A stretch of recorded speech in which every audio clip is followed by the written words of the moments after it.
বছরের ন্যায় এবছরও উত্তর দিনাজপুর জেলার কালিয়াগঞ্জের লায়ন্স ক্লাবের উদ্যোগে একটি বসন্ত উৎসবের আয়োজন করা হয়।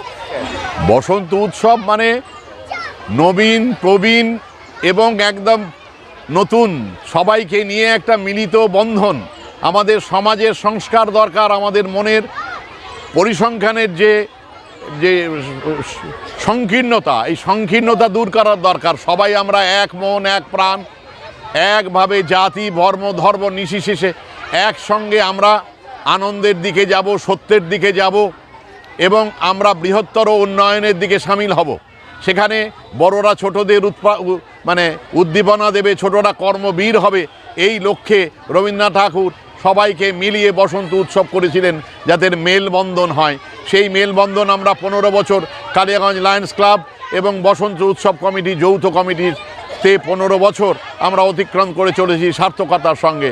মানুষের আনন্দ, মানুষের আবেগ এবং মানুষের আনন্দ নিয়ে এবং সঙ্গীত চর্চা করে সাংস্কৃতিক মানসিকতা তৈরি করে মানুষের মনে সাংস্কৃতিক ভাব তৈরি করে এবং বিচ্ছিন্নভাব শক্তিকে দূর সরিয়ে ধর্মনিরপেক্ষকে দূর করিয়ে আমরা মানুষ হিসেবে যাতে বাঁচতে চাই তার আমাদের একটা প্রয়াস। রং নিয়ে কি বার্তা থাকবে? রং নিয়ে বার্তা থাকবে যে আমরা সবসময় প্রাকৃতিক রং যেটা ব্যবহার হয় ফুলের থেকে সেই ব্যবহারগুলোই করি আমরা। এবং আমরা সর্বসাধারণকে বলবো প্রাকৃতিক আবির ব্যবহার করুন যাতে আমাদের অসুবিধে না হয়। চোখ এড়িয়ে চলুন এবং গায়ে জামা কাপড় পরিধেয় রাখুন যাতে স্কিনে কন্ট্যাক্ট না হয়। যাদের স্কিনের অ্যালার্জি আছে তাদের প্রথম অবস্থায় রং নিয়ে অ্যালার্জি হলে তাদের রং থেকে বা আবির থেকে বিরত থাকতে বলবো। চোখে সানগ্লাস পরতে বলবো এবং মুখে একটা ময়েশ্চারাইজার ক্রিম দিতে বলবো। যদি ময়েশ্চারাইজার ক্রিম না থাকে তাহলে মিল্ক ক্রিম মুখে দিলেও হবে বা ভেজলিন মুখে দিলেও হবে, তাহলে স্কিনটা অনেকটা প্রোটেকশান থাকবে। সানস্ক্রিন তো অবশ্যই গ্রহণযোগ্য। আজকে যেটা মনে হচ্ছে বসন্তেরই আগমনে ধরা নব সাজে সেজেছে। আজকে রং বেরঙের এই কচি কাঁচা আবাল বৃদ্ধ বনিতা একটা যে নতুন উৎসব, এটাই তো সামাজিক অনুষ্ঠান।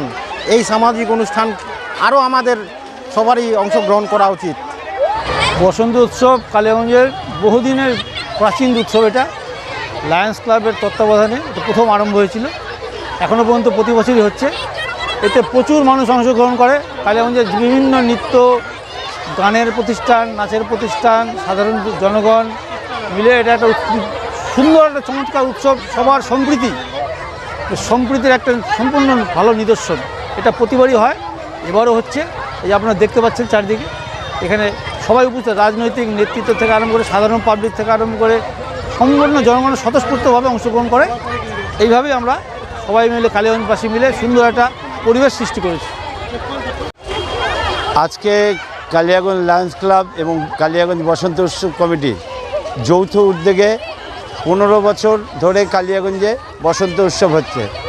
আমরা চাই যে আজকে এই রঙিন রঙে সকলের মন রঙিন হয়ে উঠুক এবং প্রত্যেকে যেন সারা বছর এই রঙিন মন নিয়ে সকলের সাথে ভালোভাবে মিশতে পারে, চলতে পারে।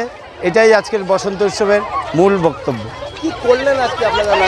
আমরা আজকে সকালবেলা প্রতিবারের ন্যায় আমরা কালিয়াগঞ্জের বিভিন্ন সংস্থা, নাচের, গানের, আবৃত্তির এবং বেশ কিছু স্কুল কালিয়াগঞ্জের নামি দামি প্রত্যেককে নিয়ে কালিয়াগঞ্জ মনমোহন উচ্চ বালিকা বিদ্যালয় থেকে আমাদের প্রভাত ফেরি শুরু হয়েছে এবং আমরা থানার মাঠে এটাকে শেষ করেছি। তারপরে প্রত্যেকের জন্যে আমরা একটু আহারের ব্যবস্থা করেছি এবং আজ বিকাল 3টের সময় নজমুল নাট্যনিকেতনে এই সমস্ত সাংস্কৃতিক অনুষ্ঠানের যারা আছেন এই কমিটি প্রত্যেকেই পার্টিসিপেট করবে এবং তারা আজকে নজমুতে তাদের পারফরমেন্স দেখাবে। তারপরে আমরা তাদের কাছে ছোট্ট একটি স্মারক সম্মান তুলে দেব।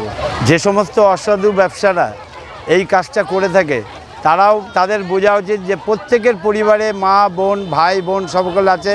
সেই সমাজকে নিয়ে আমরা চলি, সেই সমাজকে কলুষিত করার জন্যে যারা এই অসাধু কাজটা করে তাদেরকে আমরা ঘৃণার চোখে দেখছি এবং সতর্ক করে দিচ্ছি, যদি কোনো কারণে কোনো ব্যক্তিত্ব এইরকমভাবে আসে প্রশাসনিক এবং সরকারের যে নিয়ম আছে সেই নিয়মে তাদের শাস্তি পেতে হবে।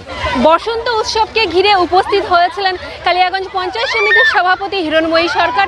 এছাড়াও উপস্থিত হয়েছিলেন প্রাক্তন বিধায়ক তপন দেব সিংহ, কালিয়াগঞ্জ পৌরসভার উপপৌরপতি জয়া বর্মন, সহকারী সভাপতি বুলি বর্মন, এছাড়াও অন্যান্যরা উপস্থিত হয়েছিলেন।